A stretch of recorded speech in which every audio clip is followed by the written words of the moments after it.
Ние сме згрозени од активностите кои што ги превзема денеска Социјалдемократскиот сојуз.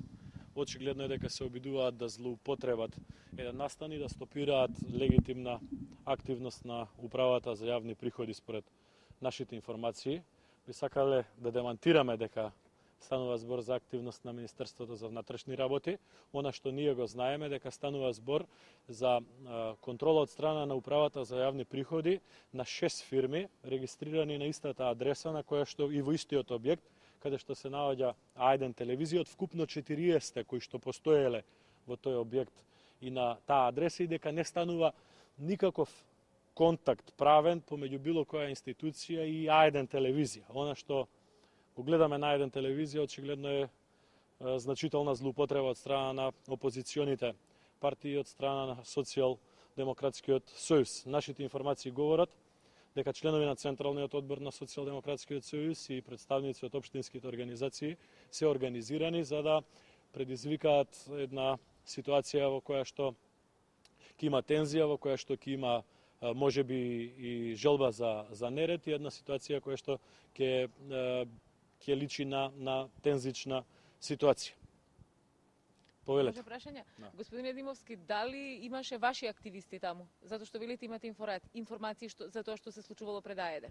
Не, луѓето кои што ги гледавме на камерите се препознатливи поради тоа што поголем дел од тие луѓе се членови на Централниот одбор на СДСМ, председатели на младинската организација на СДСМ на градско ниво, на општински ниво, а низ Скопје тие луѓе ги знаеме, делни се пријатели, делни се познаници. Би сакал да демантирам исто така дека има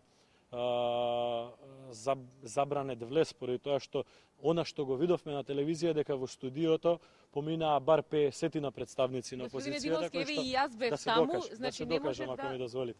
Значи на телевизија видовме дека најмалку 50 на представници на опозицијата влегоа во студиото на А1 телевизија, што говори дека е возможно да се влезе во А1 телевизија. Она што од друга страна го знаеме е дека инспекторите кои што на управата за јавни приходи, кои што се внатре сепак да имаат обврска да обезбедат дел од документацијата која што е неопходна за да управата за јавни приходи се ги спроведе со закон предвидените постапки. Во оваа држава законот и функционирањето на управата за јавни приходи мора да функционира за секого и за оние кои што се најсиромашни, кои што работат или не работат, кои што се стечајци, кои што се без работа, а мора да важат тие закони и за сите останати во оваа држава, без разлика дали се газди на телевизии, дали се председатели на партии, подпредседатели на партии, пратеници и така натака. Лошо е кога во една држава се наметнува тенденција, медиум или политичка партија да биде заштита за покривање на други сомнителни активности. Дали новинарите требаше да да ве прашам само бидејќи бев таму. Не, сакам само да го прашам господинот Димовски, зошто не можевме да излеземе вработените од куќата? Во моментот кога на релација владачка партија опозиција се припремаат и подготвуваат на некој бунт, видовме и некои јавни линчови на актуелните политичари на власт. Не вака, ние апсолутно сакаме да искажеме разбирање за новинарите и за сите вработени во А1 телевизија. Жалиме што се вовлечени во една ситуација во која што апсолутно не треба да бидат вовлечени. Јас ќе повторам дека не станува збор за никаков правен контакт помеѓу било која институција на системот со А1 телевизија, туку станува збор за постапка на управата за јавни приходи спрема 6 фирми регистрирани на Зошто тогаш новинарите на А1 телевизија не беа пуштени да излезат од работа? Регистрирани на истата адреса како што е регистрирана и А1 телевизија на Перо Наков, таму која адресата точно не знам. Значи станува збор за на таа адреса биле регистрирани според нашите информации 40 фирми, а ова станува збор за увид во документација само на 6 фирми. Јас повторно ќе кажам, укажуваме дека имаме разбирање за новинарите и мислиме дека не е потребно да бидат вовлечени во една ваква ситуација. Дали знаете дека не ни беше дозволено ниту да влеземе, ниту да излеземе од куќата и дали го оправдувате ова, кој даде налог за сето ова? Ако има прекршување било какво на законот, верувам дека институциите како многу пати досега ќе си постапат во согласност со правните норми за сите своји вработени. Меѓутоа ќе укажам дека не е добро тоа што еден медиум и новинари се вовлекуваат за да Ама на кој начин се вовлекуваат кога не пуштаат да влеземе и да излеземе од работа? На управата за јавни приходи, а Министерството за внатрешни работи е по барање и по судски налог таму.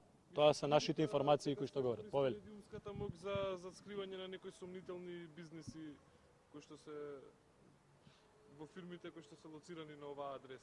Тоа ќе го видиме наредните денови. Битно е да сватиме сите во Македонија дека нити медиумите, нити политичките партии не смеат да бидат покритие за отворен сомнеш, туку напротив, медиумите и политичките партии треба да бидат оние институции кои што ќе даваат први пример за транспарентност, за отвореност и за можност за функционирање на институциите. Да ве прашам, дали јас требаше да влезам со касета и со снимател, дали полицијата требаше да ми овозможи да влезам во мојата матична куќа каде што работа? Или да ме спречува и да ме гази?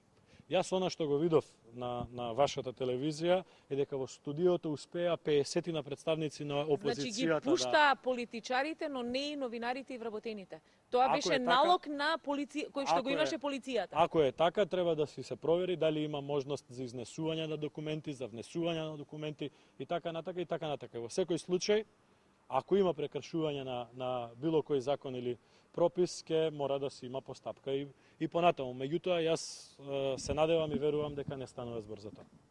Благодарам.